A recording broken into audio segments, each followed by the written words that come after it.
You're listening to Investify, preaching financial independence and assisting investors to achieve a more flexible and free lifestyle through smart financial planning and real estate investing. If leaving the corporate world and jumping into this thriving industry is what you desire, tune in and listen to stories of like-minded individuals who made the leap to financial independence. Equip yourself with the right tips and tricks to start your real estate journey, making active or passive ventures that are highly profitable and rewarding.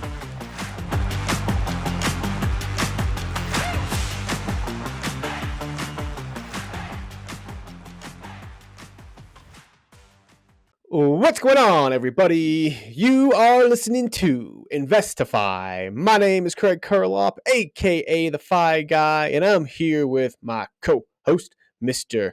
Chad, the Realtor. Rocky, Chad Rocky, the dad realtor. Chad, you got too many names. Yeah, I know, too many. Yeah. Rocky the Realtor on Instagram, but Chad the dad, I've gotten that one many times. Yeah, so I think you got Chad the dad before you even had Olive, which just like triples down your dadness. That's true. You may have actually started Chad the dad, to be honest. So Did I start it? That doesn't surprise me because I like names that rhyme, and so Chad the dad rhymes, man. What's been new with you, man? Any big undertakings in your world? let's see. Man, not really. Kind of just full steam ahead, working with buyers, agent life. Got 2 under contract, closed one last week. Running around inspections. Went to a showing this morning with a investor client. So yeah, Living the doing my dream. thing. Just living the dream, dude. I have a funny story that I was up here up in, this is a client I had in Idaho, not in Denver. But we went under contract and went through, like we went through inspections. Inspection actually wasn't that bad, surprisingly, based on how old the house was. But there was like one thing, there was mold in the attic that we wanted to get addressed. And the listing agent was like the meanest listing agent I've ever talked to. He was like super condescending. He kept telling me how he's been in the business for 37 years and blah, blah, blah, blah. You know, one of those guys. And I know he's been in the business for 37 years because he has an AOL email. Just leave it at that. Right. And he was telling me that I didn't know how to email. He was like yelling at me for like, you know, he's like, maximum a mold situation will be $2 or $3 grand. And like, I'm like, well, I've seen mold situations in the 20s. And then he was like, you know, we wanted the seller to like run the sewer scope because it didn't go through when we tried to do it. And he's like, I've never once in my 37 years had anyone ask me to rerun a sewer line. And I'm like, really? Because we have agents that have been doing this for like 6 months and they've seen that. And so I went and I asked him, and I'm like, he ended up canceling our contract because he thought I was incompetent, which is obviously, I don't think that's true. But I asked Michael, I was like, Michael, to me, this doesn't make sense. How you've never seen mold and you never had anybody ask this. I know you've been in business for 37 years, but how many deals have you done in those 37 years? And he was like, oh, now you're just attacking me, Craig. And then he hung up the phone. That was the last I talked to him. And so Always something new in this business. it's always something new. I usually try to stay pretty professional, but this guy, I just like really had it out for him for some reason. So anyway, yeah, that was my kind of funny story. But so stuff that we got to deal with that, you know, you guys buying and selling don't have to deal with because you hopefully never have to talk to that other agent. But yeah, anyway, the show today, Mr. Paul Sparks, we got a great show for you. I love that he is about 7 to 8 years into his journey, because it's short enough where we can still talk about it in segments and still pretty relevant in his early days, but long enough so that all the listeners can see where their kind of next steps are. I'd say Paul is, you know, 2 or 3 steps ahead of everybody, of most people who listen to this show. And so, so take a listen to Paul's story, listen to the beginning. He didn't start out perfectly. How he, again, continued to not be perfect in the middle. He's getting better now, but I'm sure he's going to make some pivots later on as well. So with that being said, let's bring Mr. Paul Sparks onto the show.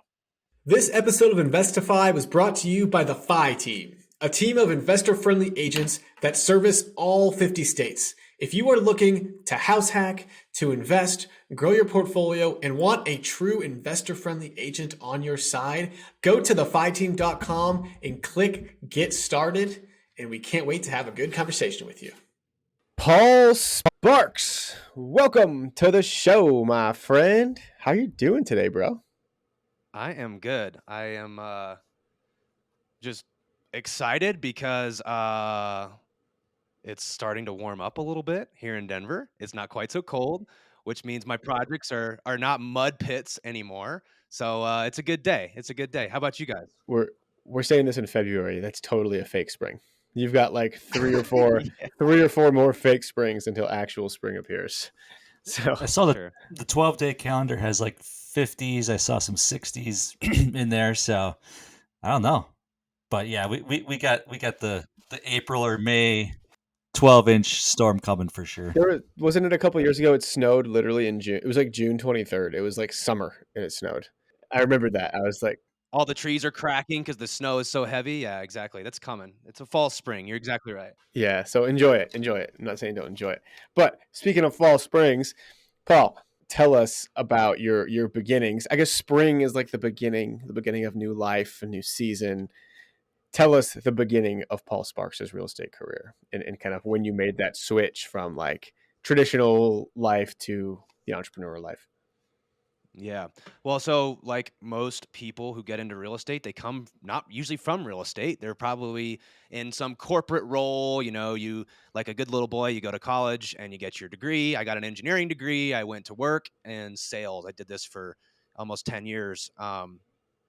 And as I started making more money, I started having people be like, actually, it was my wife at the time. I told this at y'all's meetup the other day. But, she was basically like, hey, it'd be cool to not keep coming over to your frat house. Maybe you should get a house, buy your own house.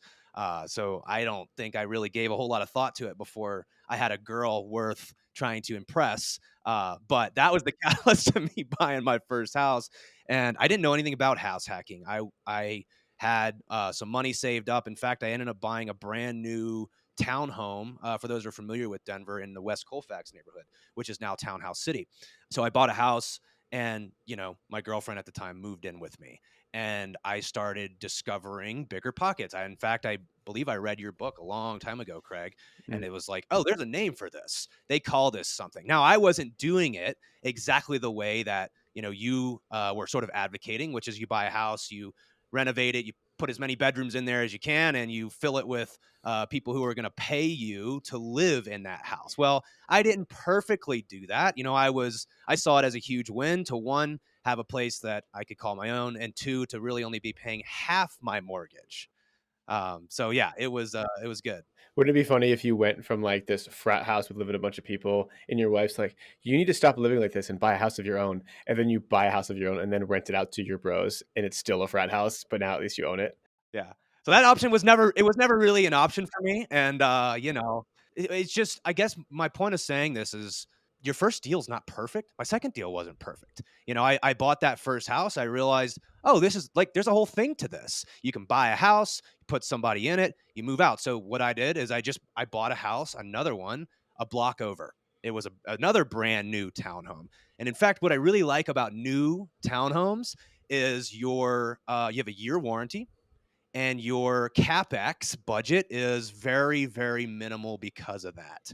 So as someone who really only had about enough money to put the down payment down, it was advantageous for me. I think there might be some foreshadowing, a little bit of bias here, but we'll wait to hear the rest of the story. Yeah, for sure. Well, so I bought another one. Whoa. Okay. Before we go too much further, we can't let you get past Chad, you know what this sounds like? I sure do. The For real deal. All right, Paul. We need to get all the details on this first deal you did. Don't care if it was a crazy good investment or not. Don't even care if you knew what house hacking was. But like, you said it was a townhome. You said it was in the West Colfax area. How did you save up for the down payment? How much did you put down? Did you rent it out? Just give us all the details of that deal. Absolutely. So I bought that house for $465,000. You can't buy a townhouse in West Colfax that's a 2-bed, 2.5 bath for anywhere close to that anymore. I believe I put down $22,000. You know, it was 3.5%. I used a FHA loan that eventually I converted to a conventional loan. What year was this? This was 2018. So, 6 years ago. And I went new, not because, first of all, like that's a preference of mine. I just like new things. I like new houses. I grew up in the Southeast where things were just newer. Here in Denver, you have a lot of these older homes. So part of it was a preference of mine. Part of it was also just, again, I did not have, if a water heater went out or if there was a leak or something, I don't have an extra 10 grand. That was the like 22,000 plus the 10,000 I had in my bank account. Outside of that was pretty much all I had to get into this house. I remember I had like a 3.5, I think it was actually 3.8% interest rate. And then of course I ended up refining that down into, let's see, it was a 2.7% interest rate. I mean, it's like, good God, like what happened for those few years? But, I remember I said the same exact thing. Like I was borderline being able to afford that payment at the time. I think it was like $2,800. That was more than I was spending on my rent. That was, a really kind of a, well, what are you going to do about this? And it's like, well, maybe I can't afford this all on my own, but having someone, help offset that cost was an obvious choice, right? And I think that's where most people start is, yeah, I mean, of course, with the interest rates where they are, if you're buying in a market like Denver, I mean, it's an expensive market. This is an appreciation market.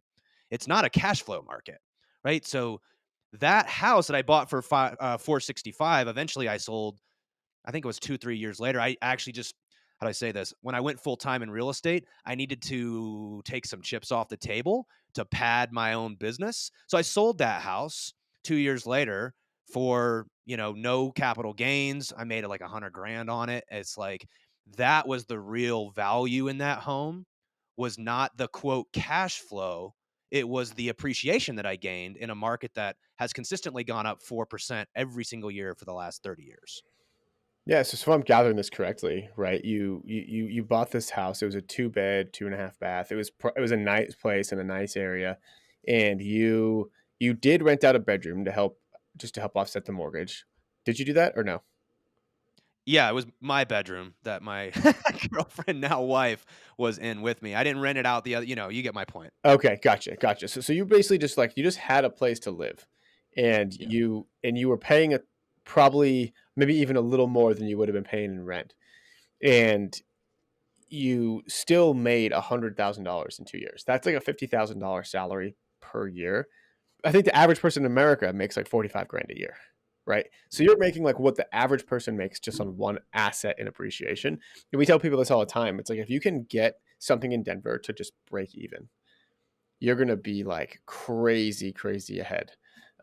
So you mentioned you sold that. So let's say you bought it in 2018. You lived there for 2 years. You did the whole capital gains thing, 2 out of 5. Can you explain that a little bit? The 2 out of 5 didn't pay capital gains Yeah, tax. if you live in a house for 2 years, out of a 5 in a, time frame, then the IRS basically says, well, we will give you a tax credit for that. You won't be taxed on the gain after you sell it. So that, in my mind, is just a hack for wealth.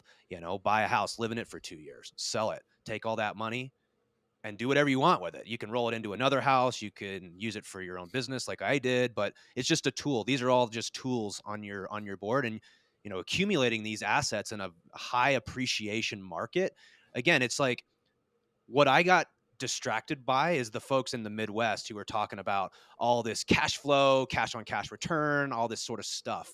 And that's just not the play here. It's not that it doesn't work. It just means you've got to start reading the field of play that you're actually on. And in Denver, it's not cash flow, it's appreciation. Yeah, that's a great point. I think just being on bigger pockets, there's this, or more so even just bigger pockets, but this 1% rule, and some people have that stuck in their head, which that's not the case for every part of the country, to your point. And so there's There's cash flow areas of the country, lower price, low appreciation, and there's higher appreciation, lower cash flow. But like you said, just reading, kind of knowing your area, and taking advantage of what cards are dealt to you. Yeah, and I think people when they first get started, there's kind of the like, oh, just like only buy for cash flow, only buy for cash flow, only buy for cash flow, and that worked a few years ago. Like you could cash flow it pretty easily in almost any market as long as you got creative. And in Denver, it's getting harder and harder. But what in any market that is getting harder and harder to cash flow, it means the appreciation is likely getting better and better too. And what people don't think about is the longer term view, like a 5 or 7. Let's look at a 5 or 7 year time horizon. You house hack once a year for 5 years. Now that first house that you bought 6, 7, 8 years later is probably $100,000 to $250,000 more than what you bought it for. So you've got that, right? Or you could have gone to a different market and got $200 a month and have $2,000 a year extra in cash flow. But what they don't tell you is that in 7 years, when you're maybe ready to retire or you're done with all this stuff, why don't you sell your $250,000, get your $250,000 of equity by selling your house in Denver, moving it to these more cash flowing markets, and now it's just like the nitrous oxide, right, to your investment. So then you can get to your cash flow number a lot quicker. Yeah. Well, spot on, right? It's like a downshift sort of. You can, it comes back to, I think some people are stepping over dollars to pick up pennies. They're worried about, how do I cash flow this $300, $400, $500 a month or $1,000 a month? And I'm like, well, Denver appreciates at a 4% clip, which means if you buy a $500,000 home, that's what, 20 grand a year, like on average.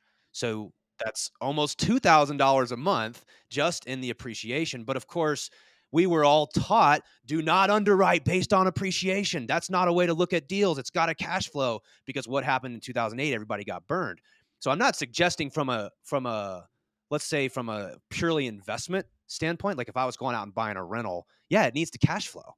Like even if it's just a little bit, because you don't want to be in a position where you're underwater. But we're not necessarily talking about that. We're talking about a primary residence. So you can take a lot more risk with that, because you got to have a place to live anyways. That's my perspective. Mm-hmm.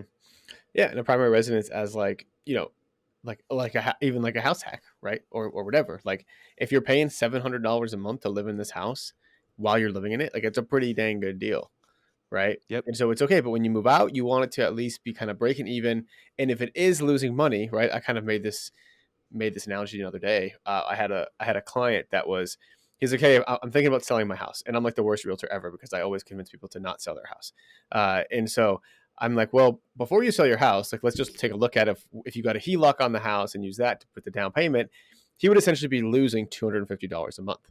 And I was like, well, if let's assume that you didn't have a house right now, but if I said, hey, I'm going to give you this house for $250 a month, would you take it? Mm-hmm. Most people would say yes, right? And when you think about what gets you $250 a month, I mean, a car payment's not even $250 a month. Shoot, some of the software that we have is more than $250 a month, right? And so like that's what you're getting to buy a house. So I think you need to just look at it from the bigger perspective, and ultimately anything else that you pay $250 a month for is not increasing in value, whereas your real estate 100% is. I mean, you tell me, what's easier, to stack up a bunch of deals where you're making a few $100s a month in cash flow, or a deal you can sell that in 2 years you're taking $100,000 off the table? It's like there's just not one right or wrong way to do this, as you both know. And I'm sure you work with your clients to try to understand that. But when you're starting out, you're just so terrified of, well, it has to cash flow, passive income. We've been taught that phrase, and it's like, well, really, if you start looking at it as a chessboard, and these are all tools and pieces on this board, and sometimes you have to maneuver things. It's like, well, buying in a market that appreciates on average 4% per year, with a median price point around 600, like you're gonna make some appreciation over a 5 to 7 year period, right? That's pretty predictable. Yep, absolutely. Awesome. So you took this $100,000. Let's get to that. So you took this $100,000 from the first purchase you bought, and what did you do? What did you do next with it?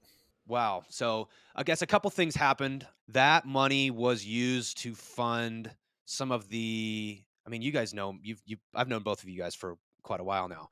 You've seen me evolve as a real estate investor. So this I mean, we could go into that if you'd like, but long story short was at the time I was doing a lot of off market direct to seller type activity where we were at one point I was spending $40,000 a month in total overhead, direct mail and pay per click and cold calling and texting, trying to find homeowners that wanted to sell their house at a discount so that I could buy it and either wholesale it to another investor or, do some fix and flips I was flipping at the time. So really it was like my foray into figuring out what I liked and didn't like, what I was good at inside the real estate world. And I needed some gas in the tank, frankly. So I used that deal, that first house as, well, yeah, maybe I could have borrowed against it, but I need the cash. Like I'm interested in just taking this again, like a chessboard. It's not checkers. It's not always moving everything forward. Sometimes it's like you're kind of sacrificing one of your pieces in order to reallocate it to something else. And that's what I did. Mm-hmm. So you sold that property 100,000. You started this. It was like a wholesaling company, right? Basically, yeah. Yeah. Okay. And so did you go right into spending 40 grand on that a month? Yeah. So, just like everybody, you figure out you just got to start somewhere. So I started with what I knew, which was sales. Frankly, I'd done that for a decade. And so that seemed like the logical place to start was how do I buy a house that I can do that. Yeah. Was like the transition when you sold it then, and obviously you moved into a new house, was that found wholesaling or where did you move after you sold the original one? So I bought the second house before I actually left my job. So it kind of requires a little bit of a story. So again, I was a corporate guy. I was in sales. Long story short is I was getting ready to close a really big deal with United Airlines. I'd spent years like building this business case. I'll spare you the details. We were supposed to take our big purchase order from them in March of 2020. We had all of our approvals and sign-offs in February. And then of course, COVID hit and they were like, we have to put this project on pause. So when, I had bought another townhome maybe a year before that in 2000, I guess the years kind of run together. It's hard to remember. I think actually the first house I bought in 2017, I bought the second one in 2019. So this was just money that I was making. I was in sales, everybody knows you can make decent money in sales. I was just, making money, buy a house. When my hand got forced in 2020, it was like, okay, well, this is not good. It's probably this whole business and this whole industry is going to be in a slump for a few years. So my hand was kind of forced. That same year, I decided to take out absolutely as much debt as I possibly could, knowing that I was going to be leaving my job and wouldn't be able to get debt for another 2 years. So I bought an Airbnb. And my wife and I I guess we were still unmarried at the time, but we used her ability to get the loan. And I funneled a lot of my capital into that deal. So again, what we did is the writing was on the wall. We're going to have to leave. It's like, you're kind of at a make or break point. Like what are you going to do here? And it's like, well, let's go full at this. But before I do, let me squeeze absolutely as much debt out as I possibly could. And I'm glad I did because all of my loans are, under 3% and they cash flow really well. And that cash flow, I got that up to between the Airbnbs and the couple rentals that I had, I was making maybe $6-7 grand a month in total cash flow, which was like enough to make this leap. So that's how it looked. Yeah. So did you just buy these with 20% down then? The first one I bought with 3.5%. The second one I bought with 5%. The third one I bought with 20%, which was my short-term rental. And the last one that is actually the house that we still live in, another 3.5%. So, we're putting anywhere from 20 to 30K down on most of these deals. On one of them, I popped 100 down on. Okay. And this is all made just from your job, from being a killer salesman. Pretty much. All right. So that's also like, another thing to talk about here is you hear people poo-poo W-2 jobs, and I do it as much as the next guy. But W-2 jobs have a place, especially if you're just getting started. And to get your first 2 or 3 deals while at W-2, it makes it insanely easier. I can't tell you how hard it's been for me to get traditional financing on deals ever since I quit my W-2. So, and I went, I don't think I quit my W-2 until I did my third or fourth deal. So it's, yeah, it takes time. Yeah, Paul, you made a good point of like knowing you're going to leave from an underwriter perspective. Like they don't need to know that, and so for anybody listening, like it's a great point of you got a job, you take advantage of it, you get that loan when you can, when you have, when you're fundable at that point. Another thing too, along those same lines is like, girlfriend. We see this all the time. Of a great scenario is when you have a couple not married, the girlfriend can get a house, the boyfriend can get a house. So every 6 months you can get a house, and you do that before you get married is very, very advantageous as well. So just want to put that up.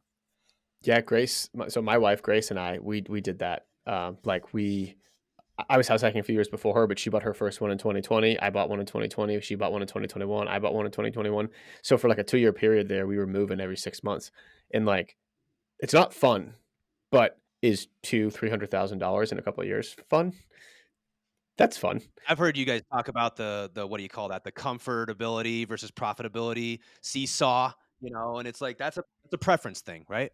Yeah, it's kind of like I'm just I first it's Super Bowl. The Super Bowl just happened, right? And I'm going somewhere with this, right?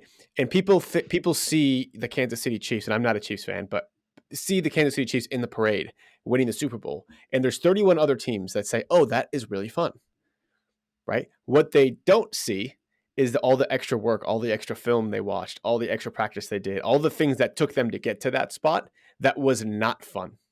And so you see me, you see Paul here, you see Chad here, and like, yeah, it would be fun to be on a podcast or be in our position, but like, there's a lot of not fun stuff that we had to do to get there, and so just be prepared to do the not fun stuff. Should we compare scars at a certain point?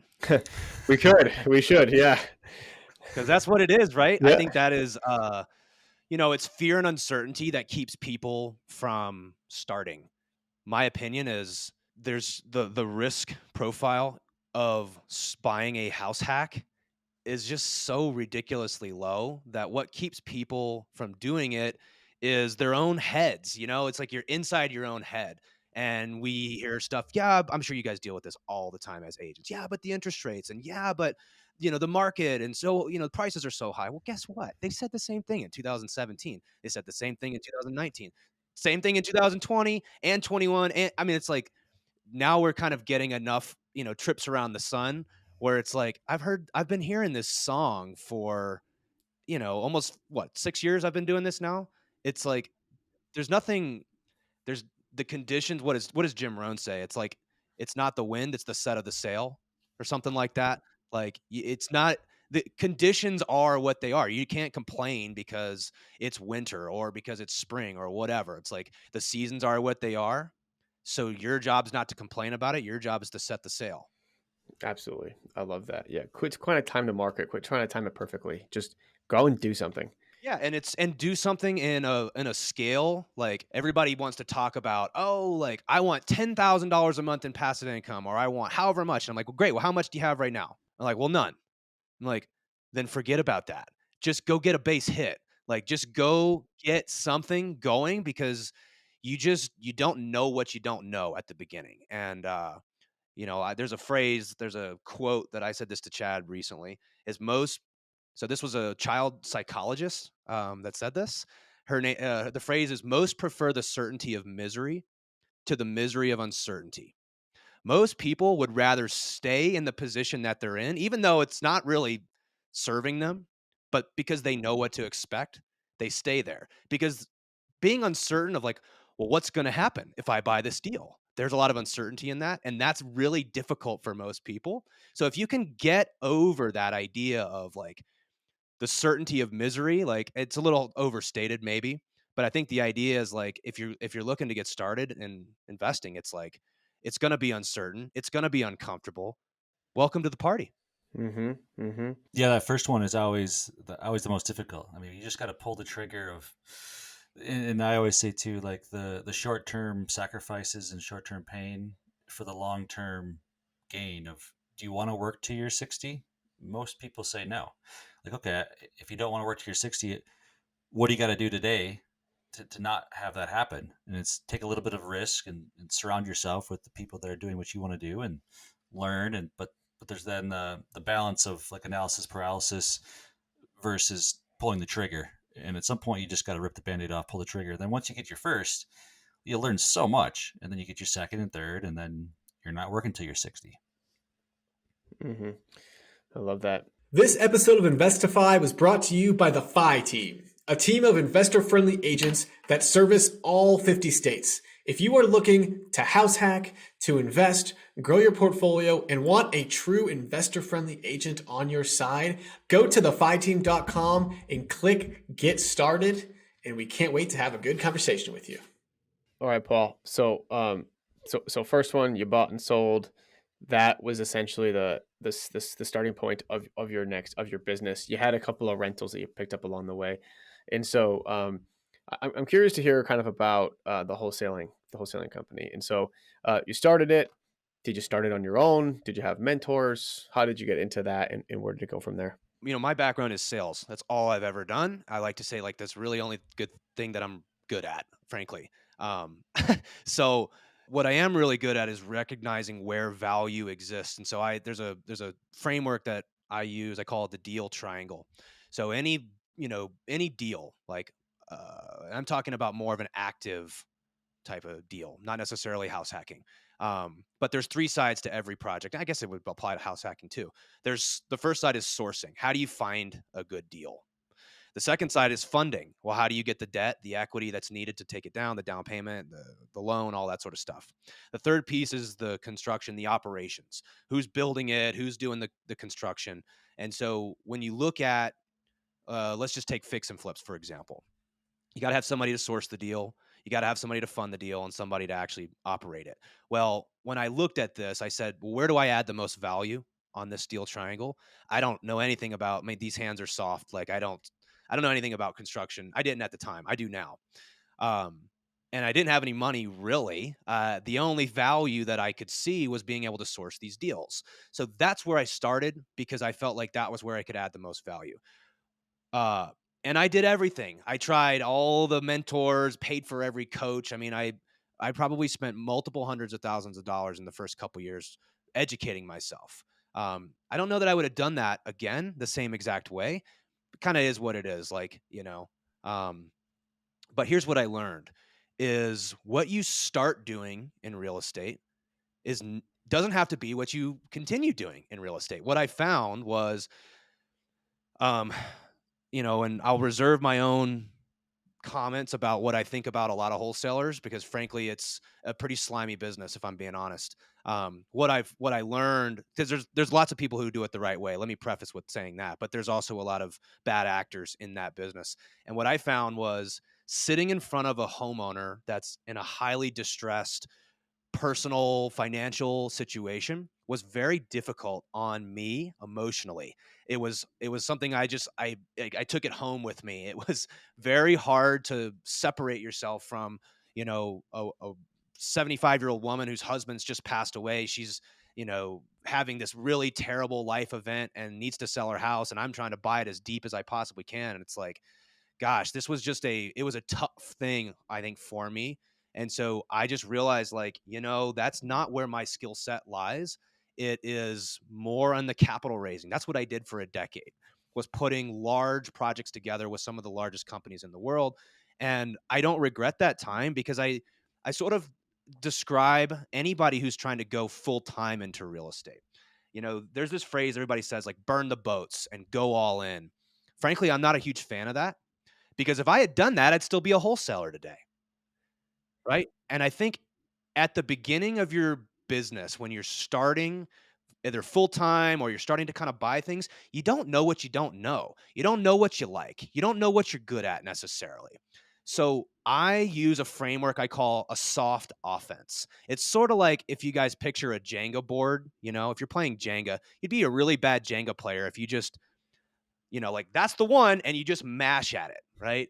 That's not how you play Jenga. You kind of go and you tap on the blocks, you find the one that's loose and you pull that one out, right? So if I could give any advice to anybody who's starting new, it's like, you don't necessarily need to go all in and burn the boats, right? It's okay to try a few things. I tried wholesaling. I tried fix and flips. I tried rentals and Airbnbs. I had 6 Airbnbs at one point in time. Like, now I'm doing townhome developments. It's sort of just like, let the information kind of lead you towards what you actually like. So yeah, I'm really glad I did wholesaling because I learned that I'm not a great wholesaler. That's not what I'm good at.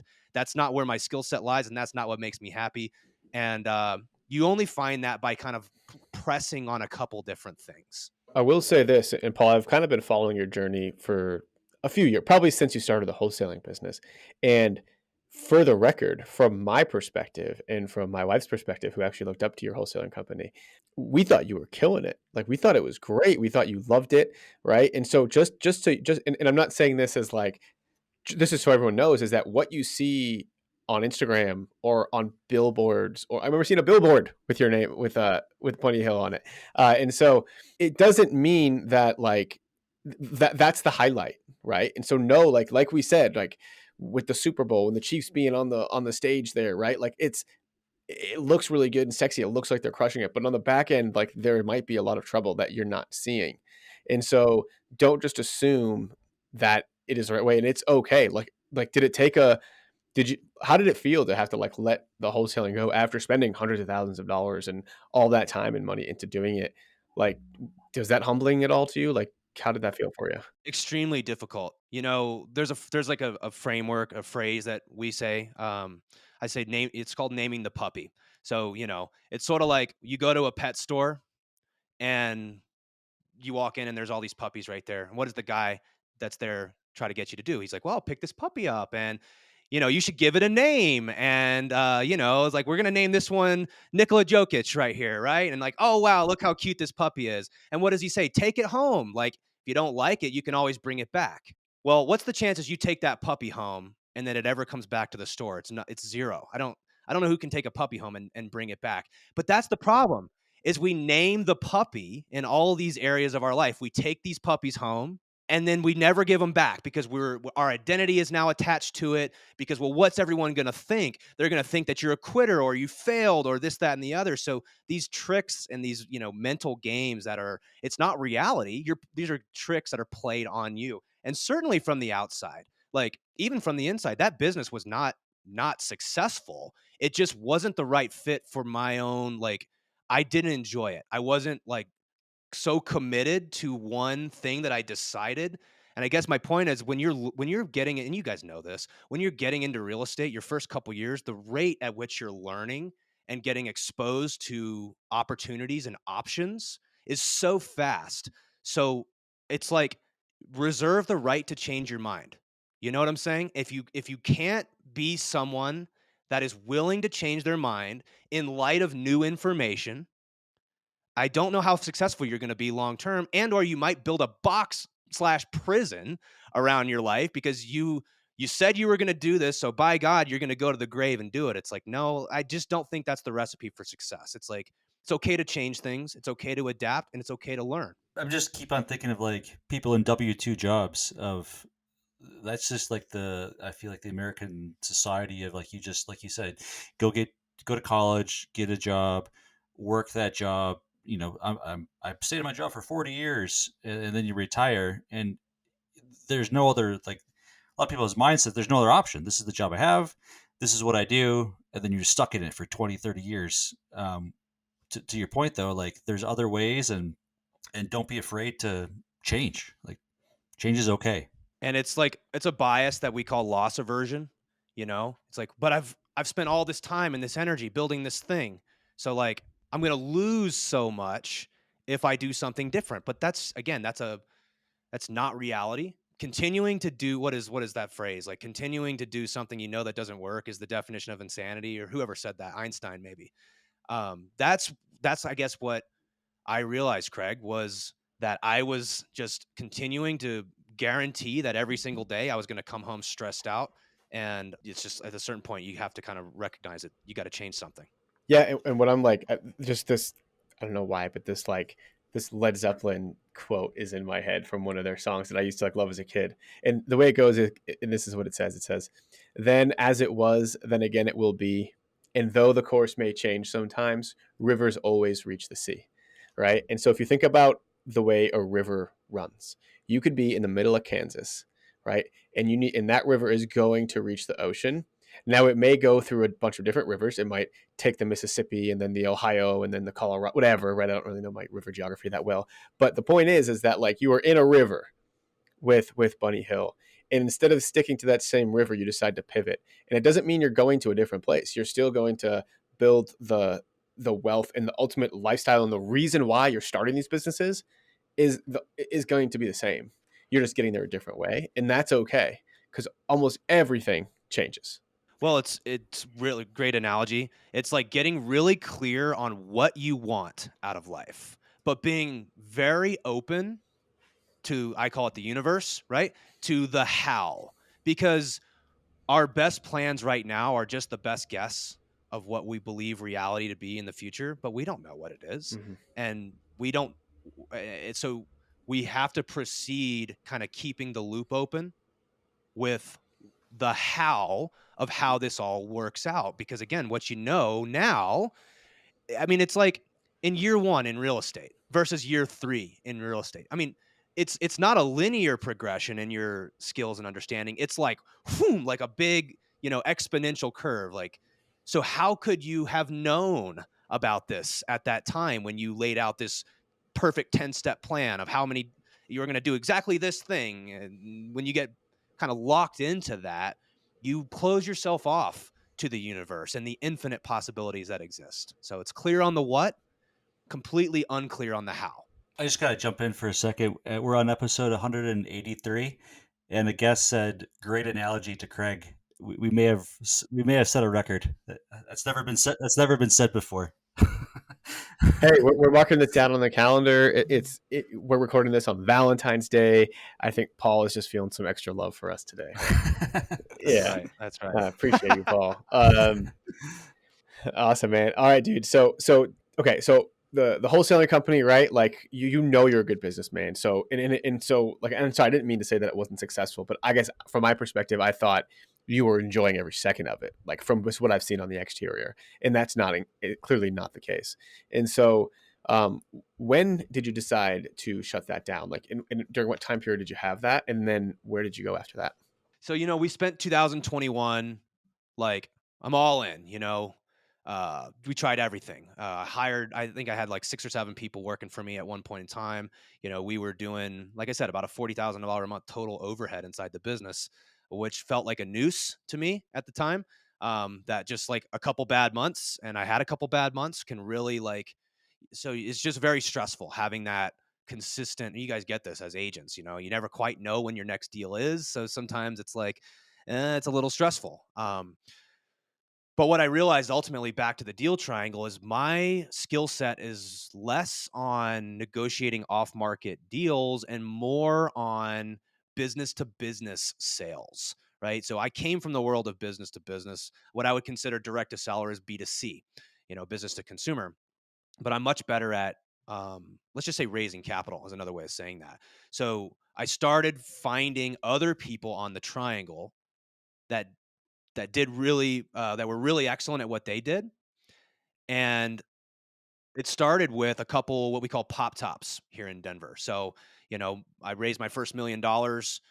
Turns out, this business is all about relationships. This was a family that I had grown up with, and I baled hay for this family in high school. So it's just kind of funny how things come full circle. You never quite know. It's always the farmers, by the way, that have the money. So keep that in mind if you are trying to raise money out there. It's farmers. Talk with them. But my point being is, my skill set was raising this capital. So I raised $1 million. We went out in Sloan's Lake. For those who aren't familiar with Denver, it's really close to downtown. We bought a house for $600,000 ish. We put about $600,000 into it to renovate it and sold it for $1.8 million. And it was like, whoa, okay. Forget about the volume based business. That's not what I did well. Again, back in the corporate world, I was hired. I would spend 2 years to sell one deal. It was a $15-20 million deal, but that was always my kind of appetite for risk. Not everybody's going to think that way. But that was really the first, oh, okay, back to Jenga. I pressed a block that now is really loose. And it's like, right. Oh, okay. So I'm looking for more stuff like this. How can I raise money, find people that are excellent at building, and find people that have deals that can just bring it to me? So I started that slowly, that transition into more or less what I'm doing now, which is basically capital raising. Okay, so with the pop top stuff, like your main piece to that was raising that 600 grand. Say, who found the deal and who did the construction? So one of the townhomes that I bought, the second townhome that I bought, the guys that built that, I got to know them really well. I was like, wait, so what is it that you guys do? You just build these things, and you're making how much money on these? I started recognizing the opportunity that was there. An opportunity kind of came about where this guy called me up. He's like, I've got this deal. Hassan is his name. He's my business partner now. We're building these townhomes together as well. But back then, he did not have the cash to take this deal down. So he called me up and he's like, hey, I found this project in Sloan's Lake, but I really have no way to take it down. And I was like, how much do we need? It's like, well, 600 to buy the land and another 400 to, get the construction loan. Basically, we wanted to fund all of it, in debt. And I was like, so we need $1 million. Well, let me see if I can go get that. And so I started, enter the sales process where you're making calls all day and you're talking to investors about what their goals are and what they're trying to do. And I finally kind of knocked on the right door, and they're like, yeah, we'd be interested in funding that. We've known you for a long time. It's super awkward picking up the phone and calling somebody you haven't talked to in 10 years. And but if you want to be successful in sales and in capital raising, as we all know, pick up the phone. That's how business is done. So that's the way that I figured out how to add value. And again, what I recognized is there's 3 sides to a triangle, and you don't need to be the one that brings all 3. Just bringing the capital got me 50% of that first deal. Mm-hmm. So like, how does that conversation go? Like let's say you haven't talked to them in 10 years, they're picking up their phone. They're like, Paul Sparks. That name sounds familiar, but like, forget who he is. Like, how do you like even start that conversation? I love this. Can we talk sales for a sec? Let's do it. All right.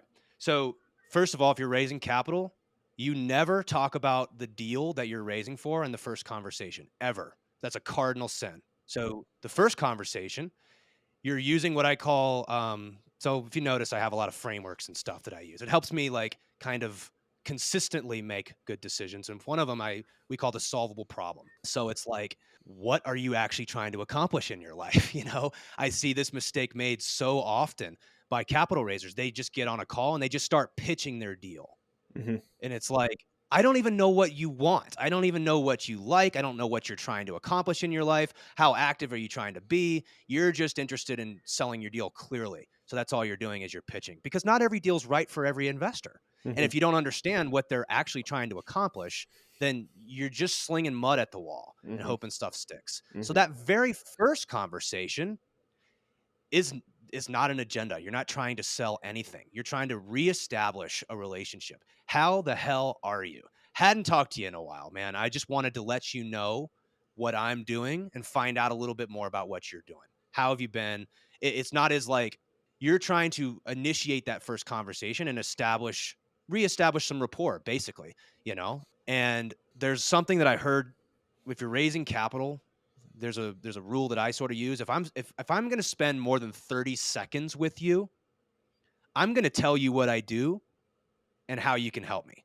Mm-hmm. And that's very uncomfortable for a lot of people when they're starting out, because they're like, well, I don't want to like hit somebody up for money. I don't want them to feel like I'm pressuring them. It's like the conversation goes like this. Hey, I'm in Denver now. They knew me from when I grew up in the Southeast. I'm in real estate. We're looking for properties to buy and invest in. If you ever have any interest in anything like that, let me know. Mm-hmm. And then sometimes they say, actually, I might have interest in that. And then you start the conversation. But that is, it's not 1 or 2 conversations. It's you got to pick up the phone and call every single person that you know and tell them what you're doing and tell them how they can help you. Yeah, it's funny because we're telling this with our agents now too, like how good your sphere is and how they're some of the best converting people because they already know, like, and almost trust you, right? And so all you have to do is really get them to establish that trust. And if you're calling them for the first time in 10 years, pitching them a deal, like they're just like, no, bro, like, who are you? But like, if you become friends with them over one or two, like it takes one 30-minute conversation to just rekindle a relationship. And now they're thinking of you a lot more than they ever have probably in the last 10 years. And so, and vice versa. And they know that you'll be thinking of them more as well. And so then when a deal comes along, it's like, oh, hey, this deal just crossed my plate because we just talked. You ran across my mind, but it would be really awkward if you ran across my mind when we haven't talked for 10 years. Right. So I just think that human psychology perspective is really important. One thing, Dad, too, is just curious your thoughts on like proof of concept. Like that first one, you've been in real estate, but maybe you haven't done like a development. But now, you have the pop top, you have the development. Like it just, I feel like spirals now. If you have the proof of concept, you have this, you have the knowledge, you have all the numbers. It just makes it that much easier. And again, going all the way back to, you just got to start somewhere. You start somewhere, and then you get proof of concept. And then if you want to raise money, like, look what I did. And it just goes from there. You're making a really good point that I'm sure I can almost like feel the questions.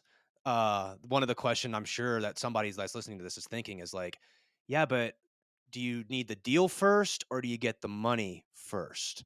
Right? Like, how do you do that? And part of what I will tell people is when I was selling and pitching these deals, I'm not pitching my track record. I'm not pitching my ability to do anything. I was pitching Hassan. I was pitching Nate. I was pitching the guys that had built dozens of townhomes. And I'm certainly not making it sound like I'm the one doing the work. It's like, again, there's value in connecting the three pieces. In fact, that is probably the biggest value, is bringing all three of these pieces together. So a lot of times I was talking about hypothetical deals and or deals that they had done in the past. We're looking for something like this. So I always recommend, anytime somebody's starting out capital raising, is get a sample deal together. Like, this is the type of project that we're going to try to look for. We don't have it yet. But if I found something like this, what would you want me to do? That's the magic phrase to close these conversations. It's not an if then, it's an if what or an if how. So we talk about this project. If I found something like this, what would you want me to do? If I found something like this, how would you want me to let you know? It's a little awkward, the phrasing, but what that does is it'll get them to say like, oh yeah, I'd love to see that. If you found something like this, yeah, definitely send it over. Great. There you go. End of discussion. Even if you have a deal, do not pitch it on that first call. Commission breath. You guys know about that. You've got to stop. Everybody can sense your neediness, right? When you have a deal and you want something from somebody, everyone can feel it from a mile away. So the first step is you're building your list of people that would be interested in an opportunity. If I found something, what would you like me to do? Yeah, and I guess just to kind of like answer the question too is like if you're thinking about raising money from people and you don't have a deal yet, just start talking to people and start those conversations without a deal. It makes you sound a lot more genuine when you actually do have something, right? Like, Sure. Like you want to get people on your like investor list, and then a deal comes, and then typically, like, tell me if I'm wrong, right? This is a little bit different than the residential space, which I'm used to, but from my experience in the commercial game, it's like you find a deal, you've got like 21 days or something to try to raise that amount of money. And so at that time, you want people to just pitch the deal to. And in order to get that is having those fluffy conversations before you've got the deal. Yeah, you need, yes. So I use a framework, again, back to my frameworks. And I call it putting my investors on the lift. What I mean by that is I don't show actual deals to investors. It's all hypothetical until I see proof of funds. And then what I tell them is like, I'm putting you on the lift, which means you're not on the run yet. I'm looking for a deal that fits this certain criteria, but I need to know that you're on the lift. Means that you're not just like, screwing around. Like, yeah, maybe I'm interested, maybe I'm not. It's like, no, if I found a deal that looks like this, what would you want to do? They're like, well, I'd want to move forward. Fantastic. What that means now is you show me, we discuss what you're looking for, we discuss terms, we make sure all that's hammered out, right? But I need to see that proof of funds. I'm going to put you on the lift, which means we're going to go look. It could take anywhere from 3 to 6 months to place this. But I'm going to go look for a deal like this. When I find it, I'm going to call you. I'm going to say, here's the wiring instructions. One last point is that gives you so much more power when you're negotiating with the actual deal. You have the funds. You're not sitting here saying like, well, if I tie this up, am I going to be able to fund this? It's like, no, you've got, it's like, don't let go of the branch until you got the next one in your hand kind of thing. Otherwise, as a capital raiser, your number one currency is your reputation. Okay. Like doing what you say you're going to do and executing on that. And so you put yourself at a lot of risk when you try to tee it up, like without having people on the lift, as I like to say. So one question I have here too is it easier than one might imagine to find a lot of people looking for the same type of deal? Or because if you've got friends with different amounts of money with different goals, how do you find a deal that's that you can place $1 million in if you've only got, let's say, 10 friends with 100 grand? Gosh, that strategy of like this typical syndication, like let me throw 10 people that all have 100 grand, that's significantly harder from my perspective than finding one lender that can throw $1 million. So okay, so you're actually trying to seek people out that have got a larger amount. The people that have 100 grand to invest are going to be your biggest pain in the ass investors, frankly. That is my experience. The less money they have to invest, the more they're going to chirp at you all day long. So when I'm looking at capitalizing a deal, I'm trying to say to myself, like, how do I do this with the least number of components possible? Because there's less things to go wrong. And that's just a preference of mine. I'm not suggesting that you can't raise money 100 grand at a time. I'm just saying that you would be surprised how much faster people with $1 million, 7 figures write checks than the people with $100,000 write checks. How do you find these people that can write $1 million check? You already know them. They're families that you baled hay for growing up. They're people that you have known for years in church. They're people that you knew from college or whatever. Like the thing is the cap. It's back to, scarcity versus an abundance mindset. The money's there. You just don't know where to look. And so part of it is you got to start turning rocks over. I think everybody is looking for that rich uncle, to come and save the day. But it'll surprise you where money's sitting, and you don't know until you ask. Just going back to Sphere and picking up the phone, relationships. Relationships is the number one currency in this business, period. End of discussion. Like, you want to raise money, increase the quality and the amount and the size of your relationships. It's simple as that. And you have to tell people what you're doing. Like, I see so many people who, they struggle with imposter syndrome. They think that they have to have 3 successful townhome projects or whatever to feel comfortable telling, it's like, it's fear. And it's really all it is at the end of the day. Is like, it's okay to use what I call an authority loop. It means it's not me, it's this guy, right? I'm not going out, and when I'm raising money for my townhome projects, I'm not talking about how successful of a developer I am. I'm talking about the partners that I have, the team that I've assembled, right? Again, this is a team sport as you start going up in types of deals.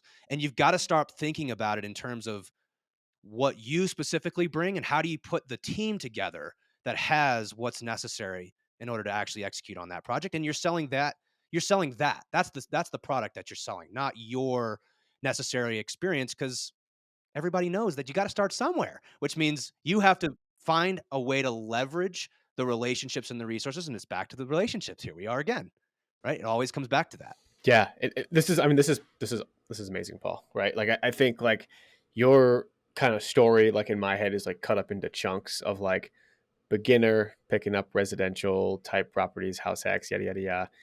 Wholesale is part 2 of your journey, and now you're doing this townhome development part 3. And so the kind of the ducks and the dodges and the pivots that you've made this whole time just shows like, and this is a 7-year journey, right? Many people listening to this, you're on year 1, 2, or 3 of your journey, and like know that you have no idea where you're going to be in 3 years. Like, did you ever imagine, Paul, that you would be developing townhomes 5 years ago? Couldn't have known. Right. Would have had no clue. Exactly. And so like it's just kind of funny about like how we think we have this plan and it just doesn't work. And so or it doesn't, I'm not saying it doesn't work, it just doesn't pan out as the way we thought it would. And so I guess my question for you, Paul, is what's next, right? After this townhome stuff, where you yeah, what do your next 3 years look like, or what do you think they do? I'm sort of finding my groove after, years of playing Jenga. I've sort of figured out what I'm good at, what I like. And now it's time to, I think, start putting some more resources into that. So I am having a very hard time finding a deal to pencil here in Denver. So if anybody knows of any good townhome projects or any just in general, I'd love to see them, first of all, because just for you guys know me and you probably already know this, but for the sake of those who don't, I've currently got 18 townhomes I'm building in the University Hills neighborhood. It's kind of near Denver University. This is a $10.5 million project. I want to try to do maybe 2 of those this year. I'm looking at markets like Florida, like Tampa, looking at markets like Tennessee. I run a small mastermind that's got people all over the country. And frankly, what I'm looking for are excellent operators so that I can stay in my lane, which is just capital raising, and funnel money into their projects, right? So we can build projects in Tampa. We can do, we're underwriting a 160 unit multifamily apartment building in Omaha right now. My point is like, well, I don't know anything about how to do the construction. I'm not sourcing those deals, but it's back to the deal triangle. What I know how to do is bring, multiple millions of dollars into these deals. I know how to get the debt. I know how to structure it with the LPs and the GPs. That's my experience, is kind of structuring this. And so again, I'm just looking for, well, who needs what I have? Who needs what I'm really good at? And how do we start putting together some teams in some markets where, frankly, Denver's a great market for earning big, giant chunks of cash. As we said, it's an appreciation market. It's not a cash flow market. But that also presents a problem, which is like, I'd really like to start getting some cash flow as well.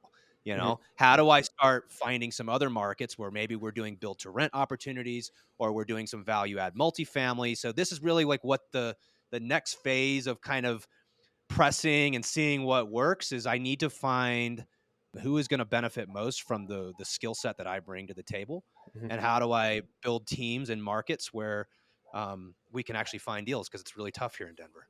So it sounds like you're just really tripling down now on your money raising aspect to it. And are you limiting it only to new construction builds, or like would you raise money for a 160 unit that's already standing? Well, I would, and I literally have not made this public yet. I haven't even announced this to my group, but you guys are going to get like a little awesome, like, let me tell you something special that is really working. So the love continues. Yeah, I love it. So there's one of my business partners in this mastermind. His name's Dan Nicholson. He wrote a book called Rigging the Game. And Dan runs one of the top mid-size accounting firms in the nation. All right. So he has 500 to 600 clients. All of them are earning $500,000 to $2 million a year. Some of them in the tens of millions. Right. And so these are business owners. These are C-suite executives. They are coming into Dan's accounting firm. They are paying him dozens of thousands of dollars to build out these tax strategies and roadmaps and all this stuff. And we know real estate is the number one driver of wealth. So in every case, the doctor, Dan, is making a prescription, you need to buy real estate. But he has a problem because he can't fulfill on this. So a plan without actually being able to implement it is kind of worthless, right? So ultimately, what I'm really starting to build is we're going to be kind of building this brand called Rigging Real Estate. What this is going to be geared toward is accredited investors coming directly from Dan's accounting firm, hundreds of investors that now need to find outlets to buy real estate. So I'm sort of recognizing that the opportunity is, one, to have my own projects, but also to take these, poor souls, just kidding, the C-suite executives who are earning $1 million plus every single year, and how do we connect them with people in markets all over the country, right? So this is what my mastermind is really kind of all about, is how do we help active investors get connected with passive accredited investors that need to make these investments. And so it's back to relationships again. That's how people make these investments. And so this is the big kind of push I think that's how I'm going to be making this year is how do we build the conduit, the plumbing to connect these two worlds so that these accredited investors can get connected directly with people that have opportunities. Gotcha. That's amazing, man. It sounds, see, it's funny how like you build this thing and then it starts to serve this other thing. I mean, you didn't even talk about your Yep. mastermind much. And so, I mean, what was the purpose of building that and what's that all about? Is that to just cultivate these investors? It started, this, as you know, it's like there's only a certain amount we can cover in the short time that we have together. But, ultimately, I was mentored by by Dan, the author of that book. He taught me how to use his operating system, what's in that book, Rigging the Game, how to use it in real estate. It transformed my business. We started teaching it to other real estate investors. I'm like, I know a lot of people who could really benefit from this. So ultimately, what we do in that group is we certify people in that operating system. And it's all about how to make better decisions, get closer to the things that you want in life. It's stuff that we're all familiar with. It's not really rocket science. We've all probably heard a lot of this stuff. But ultimately, the real connection of these two worlds lies in the fact that Dan has these clients who are, being taught this operating system, and we can connect them with operators who also know this operating system. And so it's back to just open loops. I could never have known it was going to turn into exactly this, but we just started kind of stepping towards what we knew to be true. And here we are, a couple years later. I love it. I love it. Love it. Love it. Awesome, Paul. Well, hey, again, we probably could talk to you for 2 hours on diving into all this different type of stuff. But ultimately, we just wanted to share, your story, especially being 7, 8 years in. For the listeners who again are maybe 1 or 2 years in, almost everybody that I know that is 6, 7, 8 years in is like has these progressions very similar to what Paul has had. I feel like we kind of started around the same time, and I've done my fair share of pivots as well, right? And so as you're listening to this, like know that you're in chapter 1, and don't compare your chapter 1 to Paul's chapter 7 or Chad's chapter 6 or my chapter 5, right? Like you guys you still need to get through chapters 2, 3, 4, and 5. And fortunately for you, that's still in your future. Hopefully you can learn from podcasts like this, from other podcasts and educational stuff that you're listening to, so you don't need to make all the same mistakes that we've made. But Paul, this has been amazing. Before we let you go, we're going to have to go into the final part of our show, which, Chad, you know what this is called, right? I certainly do. It's time for the final four. All right, kick us off, Chad. Paul, what book are you currently reading? Man, I'm in a Dr. Joe Dispenza rabbit hole right now. You guys ever heard of him? I have, but I can't think of who he is. I know his name. So anyways, this guy, Dr. Joe, he's a big like quantum, like, if you hear me talk about the universe and I sound a little woo woo on this call today, it's because I'm reading Dr. Joe. So I'm blanking on the name of the book, but it's this guy, Dr. Joe, and I've read a couple of his books lately, and that's what I'm reading right now. Cool. What is the best piece of advice you've ever received? Slow down. Slow down a little bit, right? Like, it's okay. You're in the right place. I feel like for the longest time, I felt like I had to like prove myself to something. I don't know. Like your trajectory is your own, your journey is your own, and you don't need to compare yourself to everybody else, right? Like play your game, I guess is another way of saying that. Play your game and be unapologetic about that. That's great. What is your why? So there's a book, obviously, Simon Sinek. It's so funny. It's sitting right here. Start with why, right? Here's why I don't necessarily agree with that. I feel like that can oftentimes be an anxiety-inducing question. Like, what is your why? As if you're supposed to know exactly what your life's purpose is when I'm 33 years old. So there's again, back to frameworks. I use a framework we call repetition, intensity, purpose. It means you may not know exactly what your why is. That's okay.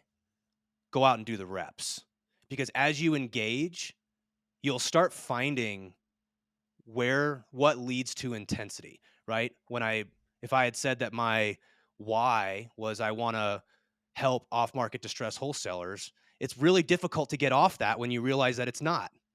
So part of this is it's okay to go out to hold that in like receivership, as one of my coaches calls it, and go out and start doing stuff. Like, and just because you may not know exactly what your why is, I certainly hope it expands beyond what I understand it to be now.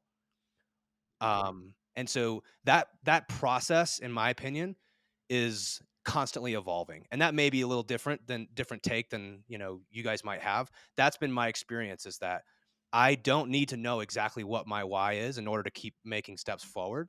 I'm getting clearer and clearer and sharper on what that means as I get more and more information. So it's a fairly vague answer, but I guess the point is like I'm still figuring it out. I'm still trying to figure out what my ultimate contribution and purpose is to this, and I'm not letting that stop me. I'm taking steps forward every single day.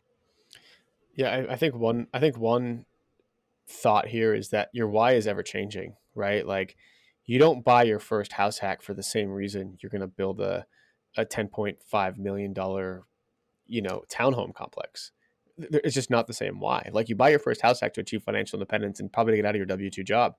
And then you've got this new base level, and now your why is greater and your world is expanding. And so allow your why to change, but there just needs to be a bigger fulfillment and purpose.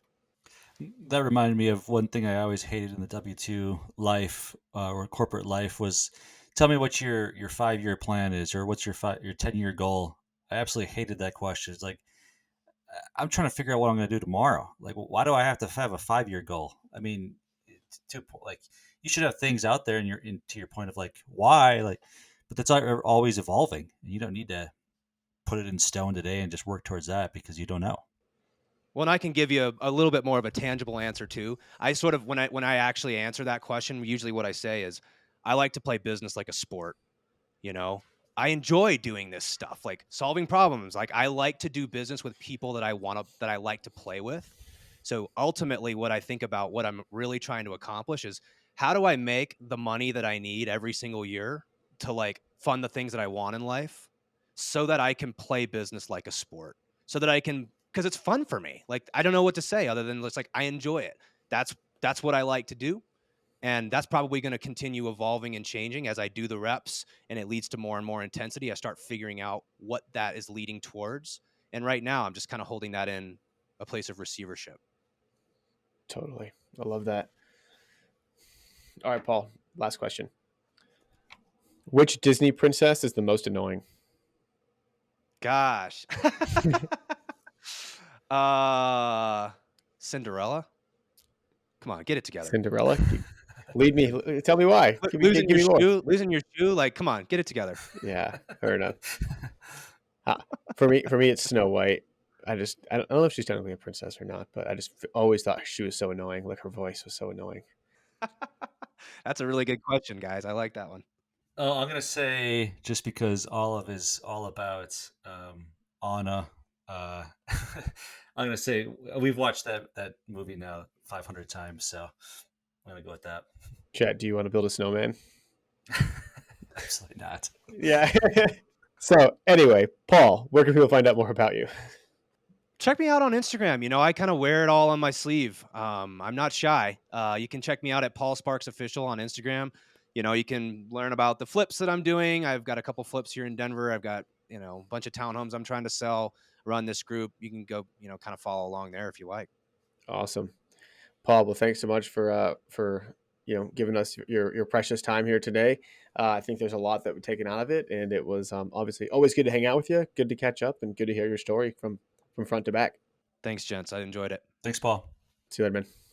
And that was Paul Sparks. Chad, what'd you think about Paul? Paul's awesome. I it's really cool to see, because I think you and I maybe met Paul around the same time. Maybe you know him a little bit longer, but just to see his journey, like, we kind of started at the same time, and just his journey unfold like in front of my eyes, and I've known him basically the whole time that he started real estate, and he's just a super smart guy, like mindset guy, and the power of having the right mindset, building relationships, and like I can do it attitude and just figure it out. That's what's taken him from buying his first house in 2017 to doing a $10.5 million townhouse project today. I mean, the world is in front of him now. Like he's got it down. But it's a relatively short period of time, and he's crushing it. Totally goes back to that quote by like Tony Robbins. I think it was Tony Robbins, where you overestimate what you do in 1 year and underestimate what you can do in 5. Like he's crushed it in the last few years.